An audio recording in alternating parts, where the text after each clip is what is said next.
2024 লোকসভা নির্বাচনে এবার বামেদের দেওয়াল লিখনের প্রস্তুতি শুরু।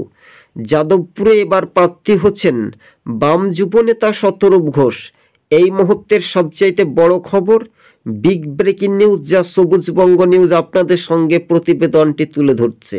আর আপনি আমাদের চ্যানেলের সঙ্গে নতুন দর্শক হয়ে থাকলে চ্যানেলটিকে অবশ্যই সাবস্ক্রাইব করে সঙ্গে থাকবেন। হ্যাঁ, দেখার বিষয় রয়েছে, দলীয় কর্মীরা একেবারে উন্মাদনার মধ্য দিয়ে বাম প্রার্থী হিসেবেই অর্থাৎ যুবনেতাকে চাইছে।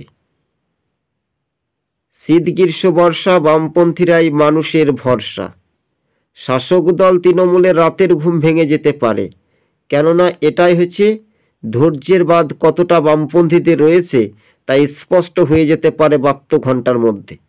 প্রার্থী হয়ে নতুন চমক দেখাতে পারেন বাম যুবনেতা, এমনটাই সূত্রের খবর সম্ভবত। তবে শাসক দল তৃণমূল যেভাবে ভোট লুট করবে তা আগে থেকে তারা কিন্তু ফাইসালা করে রেখেছে বা মীমাংসা করেছে, কিন্তু মানুষ প্রতিরোধ গড়ে তুলবে বা রুখে দাঁড়াবে সাগরদিঘি মডেলের মতো।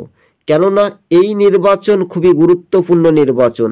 তৃণমূল ও বিজেপির ভোটের আসন সংখ্যা ও ভোটের শতাংশ কমে বাম জোটের প্রার্থীর দিকে এগিয়ে যাওয়ার একটা সম্ভাবনা বেশি থাকতে পারে। যাদবপুর লোকসভা কেন্দ্রে এবার লাল ঝান্ডা গতিবেগে এবার দাপটটা স্পষ্ট দেখা যেতে পারে। বাম যুবনেতা শতরূপ ঘোষের ফলোয়ার কিন্তু অনেকটাই বেশি রয়েছে, সোশ্যাল মিডিয়ায় কার্যত তিনি ভাইরাল।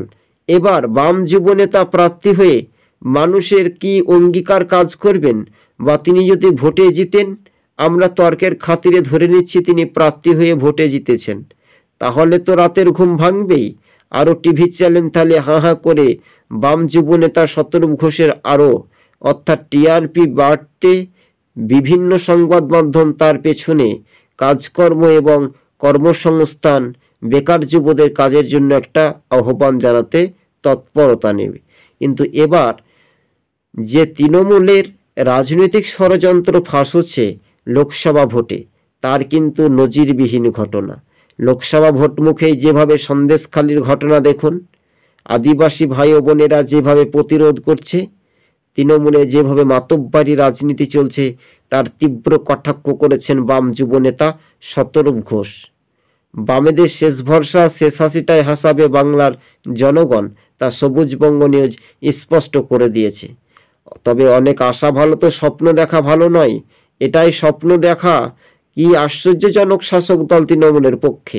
তৃণমূলকে মানুষ ভোট আর দেবে না, যা দিয়ে পাপ করেছে, ঘরের টাকা পাইয়ে দেওয়ার নাম করে টাকা প্রতারণা করেছে, বিভিন্ন ইস্যু দাবি নিয়ে কিন্তু বাম যুবনেতা এইসব ইস্যু তিনি মূল্য বৃদ্ধি, বিভিন্ন শাসক দলের দুর্নীতির বিরুদ্ধে সরব হয়ে যদি কিনা দল তাকে প্রার্থী দেয়, টিকিট পান, তাহলে কিন্তু আরও জোরালো আওয়াজ বইতে শুরু করতে পারে পশ্চিমবঙ্গের প্রান্তে, এমনটাই সূত্রের খবর সম্ভবত জানানো যাচ্ছে।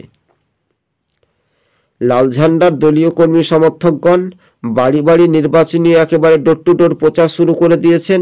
উত্তর পূর্বে রাজ্যে থেকে বিভিন্ন রাজ্যের বামেদের একচেটিয়া যে দাপটটা একেবারে স্পষ্ট।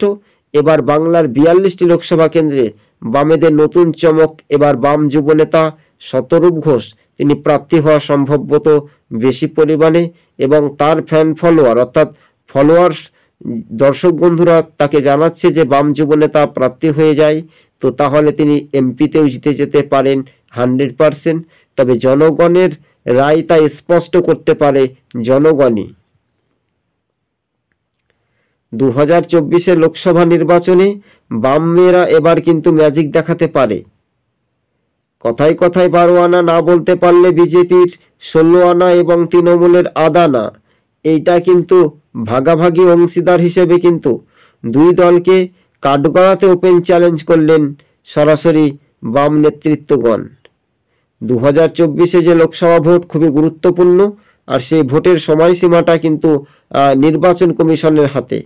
জাতীয় নির্বাচন কমিশন যদি ইচ্ছাভাবে মনে করেন, কড়া নিরাপত্তা 2013 সালের যেভাবে পঞ্চায়েত নির্বাচন হয়েছিল পশ্চিমবঙ্গে, সেই পঞ্চায়েত নির্বাচনের নিরিখে ভোট হতে পারে পশ্চিমবঙ্গে, এমনটাই সূত্রের খবর।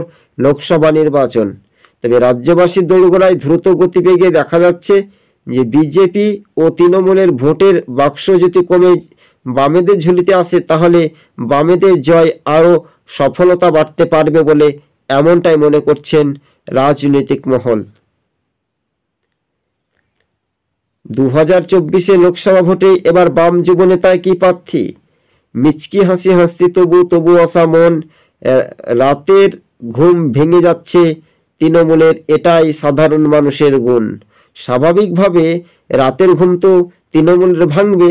তৃণমূল অনেক চুরি করেছে, সেই চুরির টাকা কোথায় যাবে, এটাই এখন দেখার একটা বিষয়।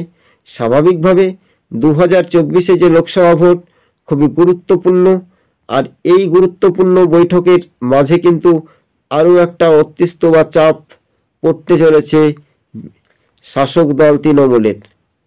এই মুহূর্তে যে বাম যুব নেতারা যে ডোর টু ডোর নির্বাচনীয় প্রচার থেকে শুরু করে একেবারে প্রথম থেকে দ্বিতীয় পরপর যে রাজনৈতিক সমীকরণের মানচিত্র, সেটাই এখন দেখার একটা বিষয় রয়েছে। তবে যাদবপুর লোকসভা হোক কিংবা অন্য কোনো লোকসভা কেন্দ্র হোক, এবার বাম যুবনেতা শতরূপ ঘোষ তিনি টিকিট পাচ্ছেন একেবারে 100%, তাই স্পষ্ট হয়ে যেতে পারে সিপিআইএম রাজ্য সভাপতি যিনি রয়েছেন, রাজ্য সম্পাদক মোহাম্মদ সেলিম আলিমুদ্দিন থেকে তাদের প্রার্থীর তালিকা ঘোষণা হতে পারেন। অর্থাৎ ভোট হতে আর তো বেশি দিন সময় নেই। এই যে মাত্র কয়েকদিন আমরা বলতে পারি, দিনক্ষণ জাতীয় নির্বাচন কমিশনের ঘোষণার পক্ষপাতী হিসেবে এবার আচ্ছা ভালো তো মানুষের হুঁশ কতটা ভালো, এটাই শাসক দলের সঙ্গে পার্থক্য সমানভাবে। 2024 যে লোকসভা ভোট সেটা খুবই গুরুত্বপূর্ণ, আর এই ভোটটা নিয়ে শাসক দল তৃণমূল বা বিজেপি অনেকটাই পিছিয়ে থাকার সম্ভাবনা বেশি হতে পারে বলে মনে করছেন রাজনৈতিক মহল। 2024 লোকসভা ভোটে বাম জোটের প্রার্থী কে, কোন দল কত আসনে লড়াই করবে, এটাই তো একটু দেখার একটা বিষয় রয়েছে। স্বাভাবিকভাবে 2024 যে লোকসভা ভোট সেটা খুবই গুরুত্বপূর্ণ, আর সেই ভোটের সময়সীমাটা একেবারে সাধারণ মানুষের উজ্জীবিত হয়ে বামপন্থীদের ওপর কি ভরসা, এটাই যদি তাই হয় তাহলে রাতের ঘুম ভেঙে যেতে পারে শাসক দলের। আর আপনারা আমাদের ইউটিউব চ্যানেলের সঙ্গে নতুন যদি দর্শক হয়ে থাকেন তো অবশ্যই সাবস্ক্রাইব করে রাখবেন। এবার বামেদের দেয়াল লেখনের কাজ প্রস্তুতি শুরু হচ্ছে জেলায় জেলায়। 42টি লোকসভা কেন্দ্রে এবার বামেদের নতুন সুখবর আসতে চলেছে। সরাসরি বাম যুবনেতাকে প্রার্থী হিসেবে দেখতে চায় বাংলার জনগণ, যাদবপুরে প্রার্থী হতে পারেন শতরূপ ঘোষ, সম্ভবত এমনটাই খবর।